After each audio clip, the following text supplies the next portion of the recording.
بسم اللہ الرحمن الرحیم۔ آج کے دن جس نے یہ کلمات پڑھ لیے اللہ تعالیٰ اس پر جنت واجب فرما دے گا۔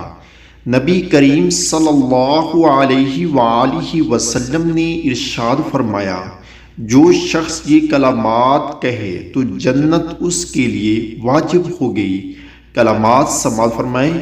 رضیت باللہ ربا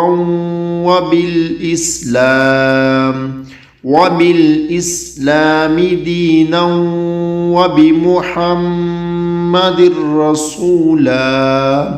ترجمہ: میں اللہ کے رب ہونے اور اسلام کے دین ہونے اور محمد صلی اللہ علیہ وآلہ وسلم کے نبی ہونے پر راضی ہوا۔